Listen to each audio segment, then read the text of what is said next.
இன்னைக்கு வந்துட்டு பார்த்தோம் அப்படின்னா இந்த ஒரு வீடியோ வந்துட்டு பார்த்தோன்னே சரியான கழுவி போச்சு. ஏன்னாக்கா நம்மளுடைய விளையாட்டுத்துறை அமைச்சர் என்ன சொல்கிறாருன்னு பார்த்தோம் அப்படின்னாக்கா விவசாயத்தை விடவும் பார்த்தீங்கன்னாக்கா ஸ்போர்ட்ஸ்ன்றது ரொம்ப கடினமான ஒரு விஷயம் பார்த்தீங்கன்னா சொல்கிறாரு. எதை தூக்கி ஏதோ ஒரு கம்பேரிசன் பண்ணுறது எனக்கு சத்தியமாக புரியல. ஏன் இதை கம்பேரிசன் பண்ணாருன்னு எனக்கு புரியல. எனக்கு அது விளையாட்டு வேற விவசாயம் வேறு, ரெண்டும் வேறு. இதை தூக்கி ஏன் இங்கே இப்போ பேசினாரு? மைக்கு கடிச்சிச்சு, ஸ்டேஜ் கடிச்சிச்சு, நம்ம பெரிய புளிச்சி நம்ம ஆட்சியில் இருக்கிறோம், டிவிகேயில் இருக்கிறோம் அப்படின்றதுனால இருந்தாலும் இந்த மாதிரி பேசினானா எதனால் அந்த விவசாயன்ற ஒரு வேர்டிங் வந்துச்சுன்னு சொல்லுங்க சத்தியமாக புரியல. விவசாயத்தை விடவும் ஸ்போர்ட்ஸ் ரொம்ப கடினமானது. ஏன் வேறு எதனா சொல்லலாமே? நீங்கள் கூலி வேலைக்கு போகிறீங்க, அதை விடவும் ஸ்போர்ட்ஸ் ரொம்ப கடினமானது. இல்லை வேறு எதனா கூட சொல்லலாம். ஸோ அதுமாதிரி சொன்னாலுமே தப்பு தான். முதல்ல பார்த்தீங்கன்னா ஒரு கம்பேரிசன் பண்ணுறது தப்புங்க. ஓகேங்களா? அதை நான் தயவு செஞ்சு பார்த்தீங்கன்னா சொல்லிடுறேன். இந்த மாதிரி நாயங்கள்லாம் பார்த்தோம் அப்படின்னா இருக்கிற வரைக்கும் விவசாயம் சத்தியமாக சொல்கிறேன் இந்த ஜென்மத்துக்கு உருப்படாது. டிஎம்கேவும் இருக்கட்டும், ஏடிஎம்கேவும் இருக்கட்டும், ரெண்டு ஆட்சியும் இருக்கும்போதும் பார்த்தீங்கன்னாக்கா இந்த விவசாயத்தை கம்பேரிசன் பண்ணி எங்கேயும் பேசுனதா நான் காது கொடுத்து நான் கேட்டது கிடையாது. நீங்கள் எங்கே கேட்டுருந்தீங்கன்னா தயவு செஞ்சு எனக்கு மன்னிச்சிருங்கப்பா. ஆனால் எந்த இடத்துல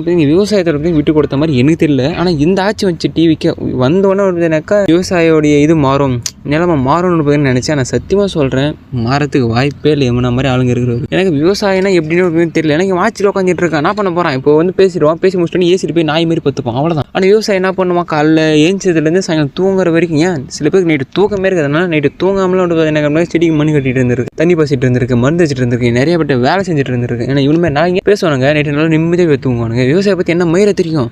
ஸ்போர்ட்ஸில் வேலை செய்கிறவங்க மாட்டேன். நான் ஸ்போர்ட்ஸில் இருக்கிறவனும் என்ன பண்ணுறான்? அழகாக பகல் வரைக்கும் வேலை செய்வான், ஒர்க் அவுட் பண்ணுவான். அதுக்கப்புறம் படுத்த நாள் தூங்குவான்ல. நல்லா தூங்குறதுக்கு நிம்மதியாக தூங்குறதுக்கு ஒரு இது இருக்குதுல்ல. ஒரு பாட்டு ஒன்று பார்த்தீங்கன்னாக்கா ஒன்று வருங்க. ஓகேங்களா? ஒரு படத்தில் ஒன்று பார்த்தீங்கன்னா வரும். என்னன்னாக்கா போர்க்களம் புகும்போது ஒன்று பார்த்தீங்கன்னா காலில் முள்ளு குத்துறது பார்த்தீங்கன்னா தெரியாதுன்னு சொல்லி சொல்லுவாங்க. அதே மாதிரி தான் சேம் அதே லைஃப் தான் விவசாய லைஃபுமே. என்னதான் பார்த்தீங்கன்னாக்கா காலத்தில் ஏஞ்சிட்டு இருந்தாலும் பார்த்தீங்கன்னாக்கா அவனுடைய பறிச்ச பூவாக இருக்கட்டும், காய்கறி ஆகட்டும், அது எதுவுமே கரெக்டான டைமில் பார்த்தீங்கன்னா சேர்க்கணும். டைமிங் மிஸ் ஆயிடுச்சு அப்படின்னாக்கா அவ்வளோதான், அது ஒன்றுமே பண்ண முடியாது. அதுக்கோசம் அவன் ஓடும்போது அவன் கை சுளுக்கு பிடிக்கும், ஓட்டிக்கும், காலில் முள்ளு குத்தும், கையில் ஏதாச்சும் கிழிச்சிக்கும், காலில் எது குத்தினாலும் சரி, எது பண்ணாலும் சரி, எந்த தடைகள் வந்தாலும் அதெல்லாம் தாண்டி ஒருத்தனுக்கு போயிட்டு இருப்பான். ஸ்போர்ட்ஸில் அப்படியா? எனக்கு சத்தியமாக புரியல. ஸ்போர்ட்ஸில் அப்படியா? சும்மா ஒரு ஸ்பேச்சர் ஏற்படுச்சு நல்லா பார்த்தீங்கன்னாக்கா அவ்வளோதான், ஓகே அவ்வளோதான் முடிஞ்சுன்னு சொல்லிட்டு ஒரு கட்டை போட்டு உட்காந்து படுக்க போட்டுறீங்க. அதுவும் இதுவும் ரெண்டும் ஒன்றா? எனக்கு சரியாக சொல்கிறேன், சரியான வயிற்று சிலகு இருந்தாலும் பேசுறதை பற்றி இருந்தாலும் மூஞ்சை பார்த்துல அடிச்சு மூஞ்சிகளும் குழப்பணும் போல இருக்குது. எதை தூக்கி எதோ கம்பேர்ஸ் பண்ணுறேன். இந்த மாதிரி நாய்களை இவனுங்கள்லாம் அப்படின்னாக்கா ஒரு ஆத்தா வயத்தில் பிறந்தவங்க கிடையாது. இந்த தேசிங்க எல்லாம் இருப்பாங்க பார்த்தீங்களாக்கா, ரெட் லைட் ஏரியா, அந்த ரெட் லைட்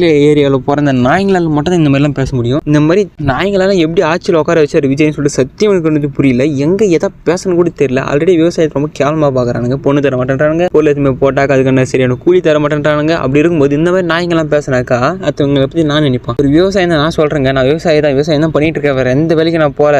10th வரைக்கும் தான் படித்து முடிச்சுட்டு விவசாயத்தில் தான் இறங்கிட்டு இருக்கேன். ஆனால் இந்த மாதிரி நாய்களை பேசுறதை பார்த்தாலே வயிற்றுலாம் ஒன்று பிடிங்கி இருக்குங்க.